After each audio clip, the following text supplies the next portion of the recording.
નમસ્કાર ખેડૂત મિત્રો, રામ રામ. આજનો આપણો જે વિડીયો છે ખેડૂત મિત્રો, કિસાન એગ્રો ઈડર તરીકે આપણી યુટ્યુબ ચેનલ ચલાવતો હોય છે. આપણે ખેડૂત મિત્રો કોઈ દુકાન નથી કે કોઈ કમાવાનો ઉદ્દેશ નથી, પણ ખેડૂત લક્ષી વિડીયો બનાવવા જઈ રહ્યા છે ખેડૂત મિત્રો. તો આજનો વિડીયો કોઈ પાક માટેનો નથી કે કોઈ દવા માટેનો નથી. આજનો વિડીયો ખેડૂત મિત્રો, આજે અત્યારે તારીખ થઈ છે 25/11/2025, વાર છે મંગળવાર. અને અત્યારે ખેડૂત મિત્રો, કપાસની સીસીઆઈ કેન્દ્રોમાં ખરીદીની શરૂઆત થઈ ગયેલો છે શુભારંભ. તો ખેડૂત મિત્રો, હું આગ્રહ રાખીશ કે ખેડૂત મિત્રો અવશ્ય અચૂક કપાસ સીસીઆઈમાં ભરાવે કે જેના કારણે તેમને ભાવની શ્યોરિટી રહે અને સિક્યોર રહે. બીજા નંબરમાં ખેડૂત મિત્રો, ખુલ્લા માર્કેટ યાર્ડમાં અત્યારે ભાવ એટલા બધા રહેતા નથી. 1400 થી 1450 આસપાસના બધા ભાવ છે ખુલ્લા માર્કેટ યાર્ડમાં. અને સીસીઆઈમાં જો ભાવની વાત કરવા જઈએ ખેડૂત મિત્રો, તો તમારું મોઇશ્ચર કમ્પ્લીટ મતલબ કે ભેજનું પ્રમાણ નહીં હોય તો ખેડૂત મિત્રો 1612 રૂપિયા 20 કિલોનો ભાવ રહેલો હોય છે. અને જો થોડું ઘણું મોઇશ્ચરની ટકાવારી હોય છે તો 20-25 રૂપિયા પ્લસ માઇનસ ખેડૂત મિત્રો ભાવ રહેતો હોય છે. આજે ખેડૂત મિત્રોનો બહુ મોટા પ્રશ્નો રહેલા છે કે સાહેબ અમને બહુ તકલીફો પડતી હશે તો એનું નિરાકરણ શું? તો ખેડૂત મિત્રો, જે ખેડૂત મિત્રોએ કિસાન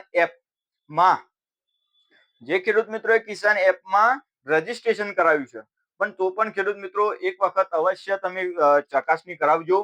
હું તમને ખરેખર આજની મારી પોતાની જ વ્યથા કહું કે ખેડૂત મિત્રો બહુ ધક્કા ખાવા પડે છે, અને ખેડૂત મિત્રોને ધક્કા ખાવાથી પણ સોલ્યુશન આવતા નથી. તો ખેડૂત મિત્રો, ઈડર આપણો સહકારી જીન છે, ત્યાં પણ એક ભાઈ બેસતા હોય છે. તેમનું પણ કામ સારું છે કે તે ખેડૂતો માટે અને ખેડૂતો લક્ષી સારું કામ કરે છે. ભલે ખેડૂત મિત્રો એમની ફરજ નથી, એમની કોઈ જ ફરજ નથી, પણ ખેડૂત મિત્રો એ ભાઈ ફ્રી ઓફ ખેડૂતોની સેવા અર્થે કે જે ત્યાં કામ કરે છે અને ખેડૂતોનું કામ કરી આપતા હોય છે. તો ખેડૂતોને હું એવું માનું છું કે કદાચ સમયની પ્લસ માઇનસ થાય, પણ એકબીજાના પર આરોપ પ્રત્યારોપ કર્યા વગર જો ટાઈમ આપશો તો એ ભાઈ સોલ્યુશન 100% કરી આપતા હોય છે. એમાં ઘણી વખત ખેડૂત મિત્રોને રજીસ્ટ્રેશન કરાવ્યા હોય છે, પણ રિજેક્શન થયેલા બહુ આવેલા છે કપાસના, એમાં બહુ રિજેક્શન છે. તો ખેડૂત મિત્રો, પહેલા તો એમના જોડે જઈ તમે ચેક કરી લેજો. જો એમના જોડે ના જવું હોય તો તમે પોતાના ઘેર પણ ચેક કરી શકો છો. કિસાન એપ ડાઉનલોડ કરીને જે નંબર આપેલો હોય છે ખેડૂત મિત્રો, તમે એ નંબર નાખી એમાં ઓટીપી આવે, એમાં જોજો ખેડૂત મિત્રો, જે ઓટીપી આવ્યા પછી તમને અંદર જો આધાર કાર્ડ પછી તમારો ઉતારા 8/12 ના ઉતારા જો અપલોડ કરવાની માહિતી આપો તો અપલોડ કરજો. અપલોડ કર્યા પછી ખેડૂત મિત્રો, આપણું ઈડર ખેતીવાડી એપીએમસી છે, ત્યાં જઈને તમે ચેક કરાવજો કે સાહેબ અમારો આ કોટનનો તમારો એક નંબર આવશે ખેડૂત મિત્રો. એ નંબરમાં જોવા જઈશો તમે તો તમારા નંબરમાં AHD કરીને નંબર છે. AHD નંબર તમે જો અહીંયા એપીએમસી માર્કેટમાં આપશો તો ત્યાંના ભાઈઓ બહુ સારી મદદ કરતા હોય છે. તો એ તમને એપ્રુવલ આપશે, અને એ એપ્રુવલ આપ્યા પછી તમે સહકારી જીનમાં જશો કે કોઈ જાદર જશો કે વડાલી જશો, તો ખેડૂત મિત્રો ત્યાંથી તમને ઇઝીલી તમને તારીખ આપશે કે ભાઈ આ તારીખ તમે લઈને આવજો. અને બીજું એક ખાસ ધ્યાન રાખજો ખેડૂત મિત્રો, જો તમે રજીસ્ટ્રેશન હજી પણ નથી કરાયું તો એક ખાસ ધ્યાન રાખજો કે એનું કારણ એક છે કે કપાસ ગયા વર્ષની સરખામણીએ આ વર્ષની સરખામણીએ કપાસ સરકાર ઓછો લઈ રહી છે હેક્ટર દીઠ. તો જરૂરથી વધુ હેક્ટર નોંધાવજો કે જેના કારણે તમારો કપાસ પાકેલો છે ખેડૂત મિત્રો એ ખુલ્લા બજારમાં ના વેચવો પડે અને તમે સહકારી જીનમાં ભરાઈ શકો. એના માટેનું ખાસ ધ્યાન રાખજો. બીજું એક હેક્ટર દીઠ, હેક્ટર મતલબ કે 10 મણની જમીન ગણાય છે.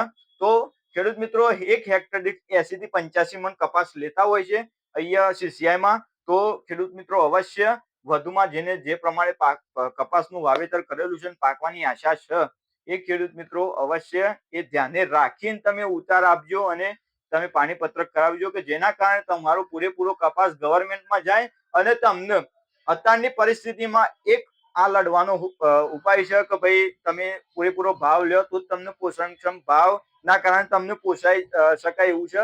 બાકી કપાસમાં બહુ ખરાબ પરિસ્થિતિ છે ખેડૂત મિત્રો. હું પણ ફરતો હોઉં છું, ઘણા બધા ફિલ્ડ જોતો હોઉં છું, તો ખેડૂતોની અત્યારે પરિસ્થિતિ બહુ વિકટ છે.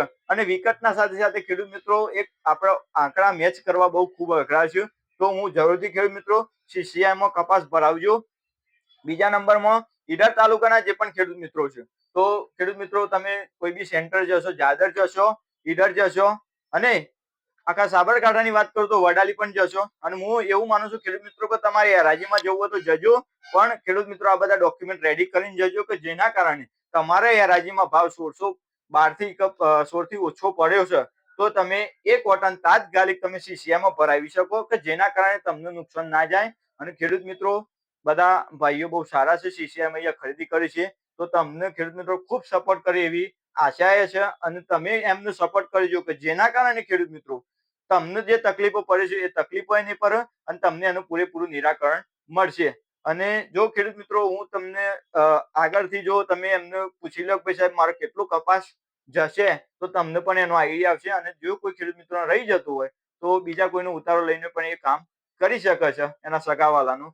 તો ખેડૂત મિત્રો અવશ્ય કરજો અને આટલું ખાસ ધ્યાન રાખજો, તકેદારી રાખજો. કપાસ ઓછું ઉત્પાદન થયેલું છે તો આપણે ભાવ ઓછો ના લઈએ અને પૂરેપૂરો સરકારનો જે ભાવ બાંધેલો છે એ પ્રમાણે આપણે ભાવ લઈ શકીએ એવી મારે દરેક ખેડૂત મિત્રોને નમ્ર અપીલ છે. બીજા નંબરમાં ખેડૂત મિત્રો, જો આપણી આ યુટ્યુબ ચેનલ જે ચલાવીએ છીએ એને તમે લાઈક ના કરી હોય, શેર ના કર્યો, સબસ્ક્રાઇબ ના કર્યો તો સબસ્ક્રાઇબ જરૂરથી કરજો કે જેના કારણે આપણે બીજા ખેડૂત મિત્રો પણ આવી અવનવી તમને માર્કેટયાર્ડમાં જે માહિતી આવતી હશે એ પણ તમને આપી શક્યું કે જેના કારણે તમને પણ અંદાજ આવશે કે કઈ રીતનું માર્કેટમાં શું શું અપડેટ ચાલતી રહેતી હોય છે. અને ખેડૂત મિત્રો, બીજા પણ ખેડૂત મિત્રો જેને કપાસનું વાવેતર કર્યું છે એમનું પણ આ વિડીયો મોકલજો કે જેના કારણે જેને રજીસ્ટ્રેશન બાકી છે એ સત્વરે થઈ જાય તો એમનો પણ કપાસ નાખી શકાય. આભાર.